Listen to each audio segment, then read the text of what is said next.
Hello everyone, welcome to dream Sevak IAS online classes.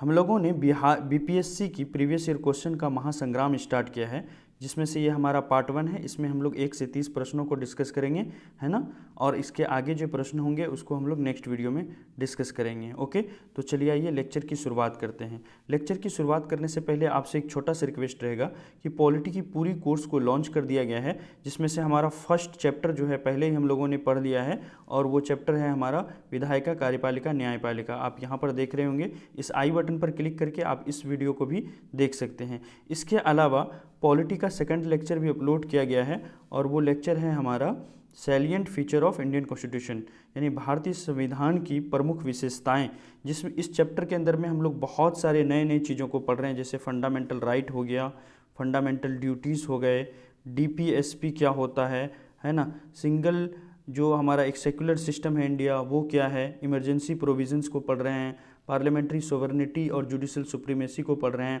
Independent bodies को पढ़ेंगे, है ना, और 3 टायर ऑफ गवर्नमेंट को पढ़ेंगे। तो ये सारी चीज़ें जो है हम लोग इसी चैप्टर के अंदर में पढ़ रहे हैं, है ना। ये हमारा पार्ट 1 अपलोड हो चुका है, इसको आप जाकर देख लें। और अगर आपने अभी तक चैनल को सब्सक्राइब नहीं किया है तो प्लीज़ चैनल को सब्सक्राइब कर लें, ताकि इतने जो अच्छे अच्छे वीडियोज़ आपके लिए बन रहे हैं ये आप तक सीधा पहुँच सके।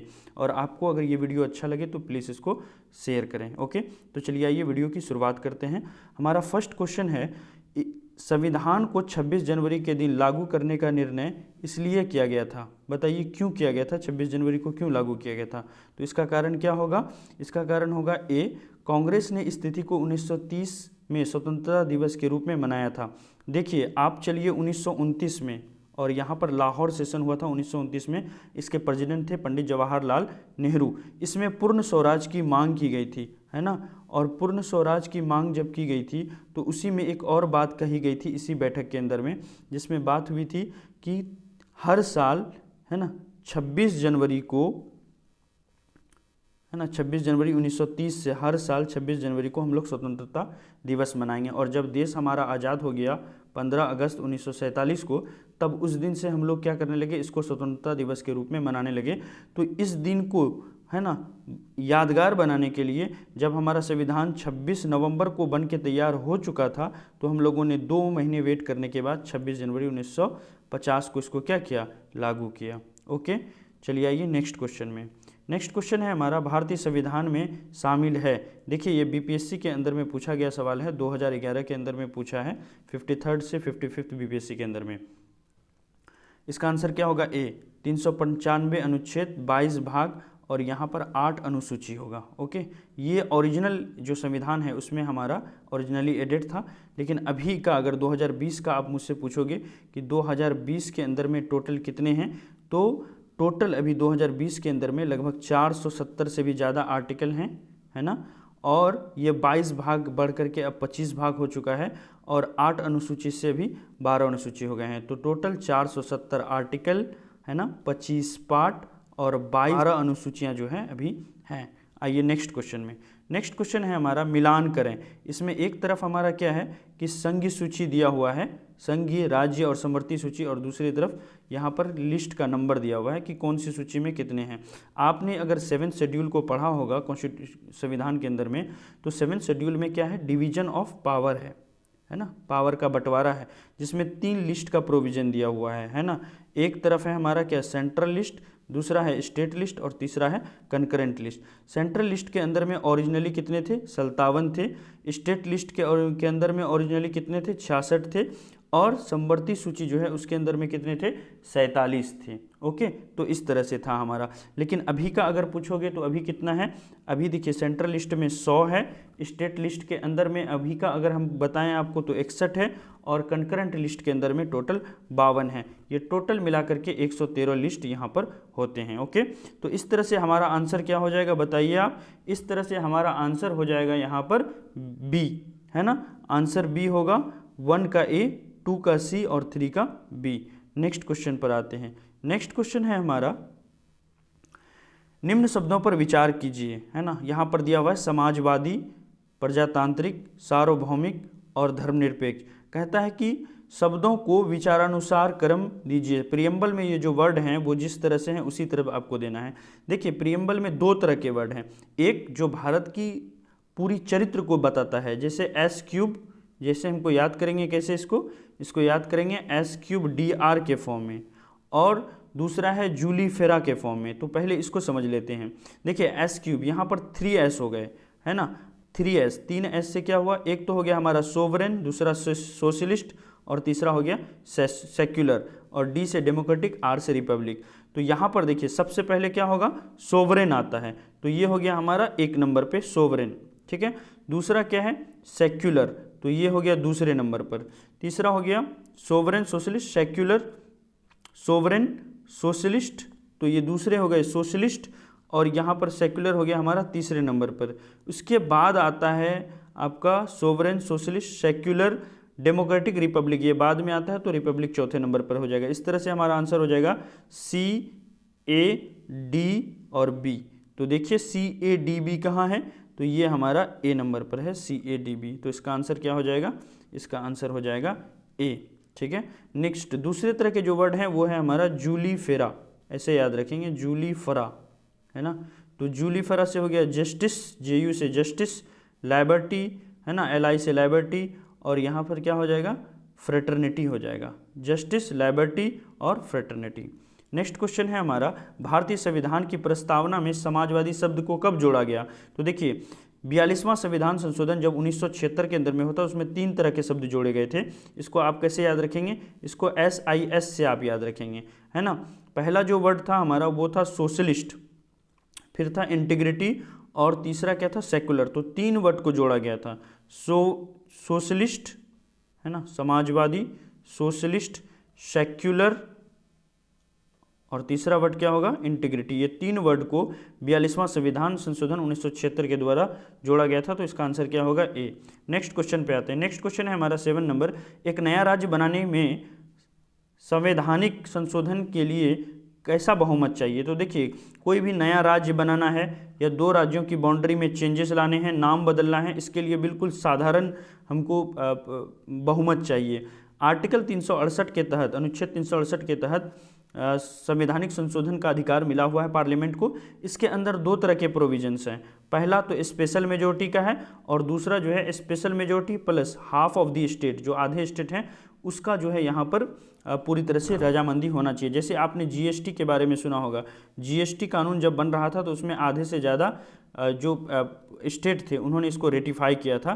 तो इस तरह से होता है, और इस तरह के साधारण जो संशोधन होते हैं वो आर्टिकल 368 के तहत नहीं आते हैं। ओके, तो इसका आंसर क्या हो जाएगा, कोई भी राज्य बनाने के लिए, नाम चेंज करने के लिए, बाउंड्री बदलने के लिए, या फिर एक स्टेट को तोड़ करके 2 स्टेट बनाने के लिए, इसमें बिल्कुल साधारण यहाँ पर बहुमत चाहिए। ये ऑर्डिनरी लॉ की तरह पास किया जाता है। नेक्स्ट है क्वेश्चन 8, उन मौलिक अधिकारों का चयन करें जो भारतीय नागरिकों को प्राप्त है परंतु गैर नागरिकों को नहीं। देखिए तो यहाँ पर मैं एक ट्रिक बताता हूँ जिसमें आपको ऐसे फंडामेंटल राइट, मौलिक अधिकार जो सिर्फ नागरिकों को प्राप्त है, ये होगा 15, 16, 19, 29, ये आप 4 जो आर्टिकल है इसको याद रखिएगा, ठीक है। ये 15, 16, 19, 29 सिर्फ नागरिकों को प्राप्त है, ये जो गैर नागरिक हैं उनको नहीं प्राप्त है। तो देखिए यहाँ पर article 19 freedom of speech and expression, भाषण एवं अभिव्यक्ति की स्वतंत्रता आर्टिकल 19A के तहत आती है। तो यहाँ पर एक हमारा मैच कर गया। कानून के समक्ष समता, तो ये देखिए ये तो आर्टिकल 14 है हमारा, है ना, राइट टू इक्वेलिटी, ये तो हमारा आर्टिकल 14 है, ये तो नहीं आ रहा है, तो ये नहीं होगा। नेक्स्ट होगा अल्पसंख्यकों का अधिकार, ये आर्टिकल 29 है, ये है हमारा, यहाँ पर देख रहे होंगे। जीवन और स्वतंत्रता का अधिकार, ये आर्टिकल 21 है, तो ये इस लिस्ट में है नहीं, तो ये भी नहीं होगा। तो सिर्फ हमारा यहाँ पर क्या होगा, 1 और 3 होगा। तो इसमें क्वेश्चन में पूछा गया था उन मौलिक अधिकारों का चयन करें जो भारतीय नागरिकों को प्राप्त है परंतु गैर नागरिकों को नहीं। तो यहाँ पर 1 और 3 जो है वो नागरिकों को प्राप्त है और गैर नागरिकों को नहीं। तो इसका आंसर क्या हो जाएगा, इसका आंसर हो जाएगा A, ठीक है। नेक्स्ट क्वेश्चन पर आते हैं। नेक्स्ट क्वेश्चन है हमारा, उच्चतम न्यायालय की व्यवस्था अनुसार निजी भवनों के ऊपर झंडा फहराने का जो अधिकार है वो किस मौलिक अधिकार के तहत आता है। तो इसका आंसर क्या होगा, इसका आंसर हो जाएगा हमारा संविधान का अनुच्छेद 19A के तहत, ठीक है। झंडा फहराने का अधिकार जो है संविधान के अनुच्छेद 19A के तहत यहाँ पर आता है। ओके, आंसर हो जाएगा B। नेक्स्ट क्वेश्चन पर आते हैं। नेक्स्ट क्वेश्चन है हमारा, भारतीय संविधान में संशोधन करके शिक्षा का अधिकार कब जोड़ा गया। तो बताइए कब जोड़ा गया। देखिए शिक्षा का अधिकार जो है वो 86 अमेंडमेंट एक्ट हुआ था, है ना, 86 अमेंडमेंट एक्ट 2002 में हुआ था, जिसमें पार्ट 3 को जोड़ा गया था, भाग 3 को जोड़ा गया था और 21 को जो अनुच्छेद है उसको जोड़ा गया था। इसके अंदर में 6 से 14 साल के बच्चों को निःशुल्क शिक्षा देने का प्रावधान करने का सोचा था। और इसी को लेकर के क्या किया गया, 2009 में एक कानून बनाया गया, जो कानून जो है 1 अप्रैल 2010 से लागू हुआ। तो इस तरह से कभी भी आपको अगर एग्जाम में आए जो शिक्षा भारतीय संविधान में संशोधन करके शिक्षा का अधिकार कब जोड़ा गया, तो आंसर क्या होगा, 1 अप्रैल 2010 होगा। नेक्स्ट क्वेश्चन पर आते हैं। नेक्स्ट क्वेश्चन हमारा, निम्न में से कौन सा एक मानव अधिकार भारतीय संविधान के अंतर्गत मौलिक अधिकार भी है। मानव अधिकार भी है, इसके अलावा एक मौलिक अधिकार भी है। तो आपको पता है 2005 में संशोधन करके सूचना का अधिकार जो है ये एक मौलिक अधिकार है, जो 19(1) के तहत आपको सूचना, आपकी अभिव्यक्ति तब तक अच्छी नहीं हो सकती है ना, फ्रीडम ऑफ स्पीच और एक्सप्रेशन आपकी तब तक अच्छी नहीं हो सकती जब तक आपको सूचना ना मिले। बिना सूचना के आप क्या बोलोगे, है ना। तो इस तरह से आंसर ए हो जाएगा हमारा। नेक्स्ट क्वेश्चन है हमारा 12, भारतीय संविधान के, नेक्स्ट क्वेश्चन है हमारा 12, भारतीय संविधान के भाग 4 में दिए गए नीति निर्देशक तत्व, ये DPSP की बात कर रहे हैं ना, directive principle of state policy में से कौन सा सूचीबद्ध है, यानी DPSP में इनमें से कौन सा है। तो पहला तो है हमारा समान कार्य के बदले समान वेतन, ये तो है। इसके अलावा यूनिफॉर्म सिविल कोड, समान नागरिक संहिता, ये भी है, ये नहीं है और ये नहीं है। तो इस तरह से हमारा आंसर क्या हो जाएगा, 1 और 2, बी नंबर। नेक्स्ट क्वेश्चन है ना, नेक्स्ट क्वेश्चन है हमारा, भारत के संविधान में मौलिक कर्तव्य किस संविधान संशोधन के द्वारा जोड़ा गया। मौलिक कर्तव्य, है ना, मौलिक कर्तव्य को कब जोड़ा गया था, 42वां संविधान संशोधन हुआ था, कब, 1976 के अंदर में। तो उसमें जो है मौलिक कर्तव्य को जोड़ा गया था, है ना। इसमें क्या हुआ था, 1976 में संशोधन करके पार्ट 4A और अनुच्छेद 51A को जोड़ा गया। पार्ट 4A और आर्टिकल 51A में क्या है, फंडामेंटल ड्यूटीज़ का यहाँ पर जिक्र किया गया है मौलिक कर्तव्य का। तो 1976 में 42वां संविधान संशोधन के तहत हुआ। नेक्स्ट क्वेश्चन है, भारत के राष्ट्रपति अपनी शक्तियों का प्रयोग करते हैं, बताइए। इसका आंसर होगा ए, सीधे अथवा अपने अधीनस्थ अधिकारियों द्वारा। जितने भी तरह के इंडियन फॉरेन सर्विसेज में ऑफिसर हैं, है ना, या फिर जितने तरह के इंडियन ऑफिसर्स हैं, वो सबको पावर कहाँ से मिलती है ना, राष्ट्रपति के अधीन रह करके वो लोग काम करते हैं, ठीक है। नेक्स्ट है हमारा, यदि राष्ट्रपति एवं उपराष्ट्रपति का पद खाली हो तो भारत के राष्ट्रपति के पद पर कौन होता है, बताइए। इसका आंसर क्या होगा। देखिए अनुच्छेद 65 के तहत जब राष्ट्रपति अपने पद पर ना हो, है ना, चाहे उनकी मृत्यु हो गई हो, उनको हटा दिया गया हो, है ना, या वो कहीं बाहर हो, तो उसकी अनुपस्थिति में उपराष्ट्रपति जो है राष्ट्रपति के ऑफिस को देखेंगे, राष्ट्रपति के कार्यभार को संभालेंगे। और जब उपराष्ट्रपति भी ना हो, है ना, किसी कारण से, तो उसके जगह पर क्या होगा, मुख्य न्यायाधीश जो होंगे, chief justice of India, supreme court के चीफ जस्टिस, वो उसके पद को संभालेंगे। जब चीफ जस्टिस भी नहीं होंगे तो जो भी वरिष्ठतम न्यायाधीश होगा सुप्रीम कोर्ट का, वो वहाँ पर प्रेसिडेंट के तौर पर काम करेगा। क्लियर है। नेक्स्ट क्वेश्चन है हमारा, श्रीमती प्रतिभा पाटिल का भारतीय गणतंत्र के रूप में कितना क्रम था, तो इसका आंसर क्या होगा, 13वां क्रम था। अगर हम लोग व्यक्ति के आधार पर देखें तो 12वां था, और अगर पद के आधार पर देखें, राष्ट्रपति पद के आधार पर, तो 13वें राष्ट्रपति के तौर पर वो बने थे। अगर आपसे पूछा जाए कि बताइए कि रामनाथ कोविंद जो हैं उनका कितना है, तो क्या कहेंगे आप, अभी का जो है हमारा 15वां, ठीक है। नेक्स्ट, एक विधेयक जो संसद में प्रस्तुत किया जाता है कौन सी क्रिया के बाद अधिनियम बन जाता है। तो देखिए यहाँ पर ऑप्शन दिया हुआ है, जब वो संसद के, पहला ऑप्शन है जब वो संसद के दोनों सदनों के द्वारा पारित हो जाता है, क्या वो लॉ बन जाता है, आंसर होगा नहीं। उसमें क्या चाहिए हमको, प्रेसिडेंट का साइन चाहिए। जब प्रेसिडेंट अपनी सहमति देता है, जब प्रेसिडेंट अपना सहमति देगा तभी वो बनता है। तो इसका आंसर क्या हो जाएगा, बी। आगे पढ़ने की कोई ज़रूरत नहीं है। नेक्स्ट में आइए, नेक्स्ट क्वेश्चन है, मोहम्मद हामिद अंसारी का भारत के उपराष्ट्रपति के रूप में क्रम कौन सा था, तो आंसर क्या होगा, 13वां क्रम था, है ना। मोहम्मद हामिद अंसारी जो हैं उनका 13वां क्रम था, ठीक है। व्यक्ति के आधार पर 12वां और ऐसे देखें तो 13वां।